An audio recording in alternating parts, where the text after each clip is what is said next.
નમસ્કાર સૌ મિત્રોને. મિત્રો, વિદ્યા સહાયક ભરતી ધોરણ 1 થી 5ની સંપૂર્ણ પ્રક્રિયા પૂર્ણ થઈ ગઈ છે. તેમાં જેટલા પણ ઉમેદવારોએ જિલ્લા પસંદગી કરી હતી તેવા ઉમેદવારોને સ્થળ પસંદગી માટે બોલાવવામાં આવેલ અને તે તમામ ઉમેદવારોએ સ્થળ પસંદગી કરી અને પોતાની શાળામાં હાજર પણ થઈ ગયા છે. પણ એવા જિલ્લાઓ પણ છે જેમાં ઉમેદવારો હાજર નથી થયા.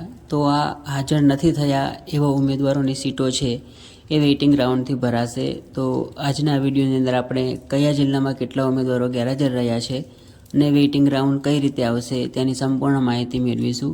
તો વિડીયોના અંત સુધીમાં બન્યા રહેશો. જેટલા પણ જિલ્લાઓની માહિતી મારી પાસે આવી છે તે તમામ જિલ્લાઓની માહિતી આ વિડીયોમાં આપવા પ્રયત્ન કરીશ. તો હવે આપણે જેટલા પણ જિલ્લાઓની માહિતી છે તે તમામ જિલ્લાઓની માહિતી મેળવીએ. તો સૌપ્રથમ વાત કરીએ સુરેન્દ્રનગર જિલ્લાની. તો સુરેન્દ્રનગર જિલ્લાઓમાં 13 એવા ઉમેદવારો છે જેને સ્થળ પસંદગી નથી કરી. એવી રીતે ગીર સોમનાથ છે. તો ગીર સોમનાથની અંદર 5 ઉમેદવારો એવા છે જેને જિલ્લા પસંદગી તો કરી છે પણ સ્થળ પસંદગી નથી કરી.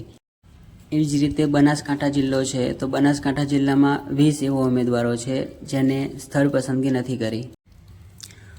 વાત કરીએ ભાવનગર જિલ્લાની. તો ભાવનગર જિલ્લામાં 13 ઉમેદવારો છે જેને સ્થળ પસંદગી નથી કરી. મોરબી જિલ્લામાં સૌથી વધારે ઉમેદવારો ગેરહાજર રહ્યા છે.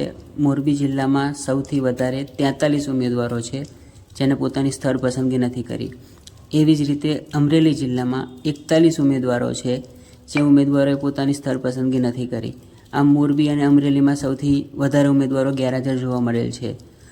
આગળ વાત કરીએ ડાંગ જિલ્લાની. તો ડાંગમાં 6 ઉમેદવારોએ જિલ્લા પસંદગી નથી કરી. એવી જ રીતે પાટણ છે. તો પાટણ જિલ્લાની અંદર 4 એવા ઉમેદવારો છે જેને પોતાની સ્થળ પસંદગી નથી કરી. વાત કરીએ વડોદરાની. તો વડોદરામાં 8 એવા ઉમેદવારો છે જેને પોતાની સ્થળ પસંદગી છે એ નથી કરી. વાત કરીએ જૂનાગઢની. તો જૂનાગઢ જિલ્લામાં 4 ઉમેદવારો છે જેને પોતાની સ્થળ પસંદગી નથી કરી.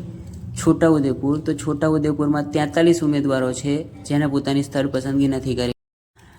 દેવભૂમિ દ્વારકા. તો દેવભૂમિ દ્વારકામાં 11 એવા ઉમેદવારો છે જેને પોતાની સ્થળ પસંદગી નથી કરી. આમ મારી પાસે જે 12 જિલ્લાઓની માહિતી આવી છે તો તે 12 જિલ્લામાંથી 211 એવા ઉમેદવારો છે જેને પોતાની સ્થળ પસંદગી નથી કરી.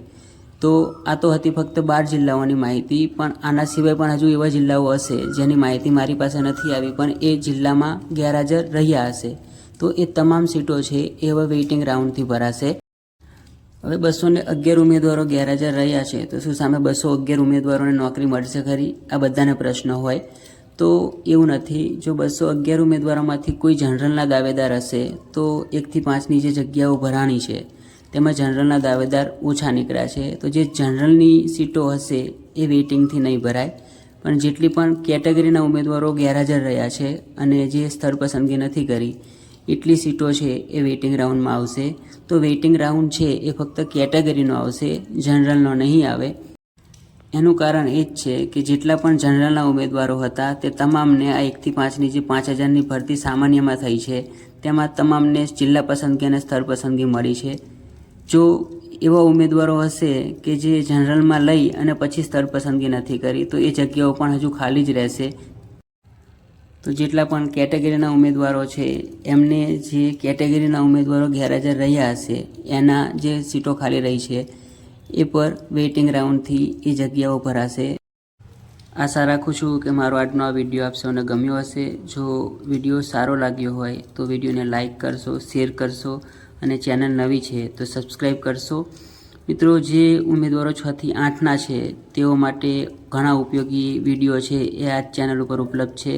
જેવા કે કાસ્ટ વેરિફિકેશનની પ્રક્રિયા શું છે, તમારે જિલ્લા પસંદગી માટે જાઓ તો ત્યાં જઈને કેવી રીતની પ્રોસેસ હોય છે, આ તમામ માહિતીના વિડીયો છે એ આ ચેનલ ઉપર ઉપલબ્ધ છે.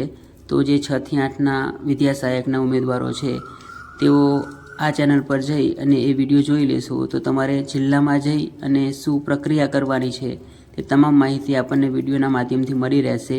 તો એ લોકો એક વખત એ વિડીયો જરૂરથી જોશો અને વિડીયોના કોમેન્ટ બોક્સમાં આપના જે કંઈ પણ પ્રશ્નો હોય તે જરૂરથી રજૂ કરશો.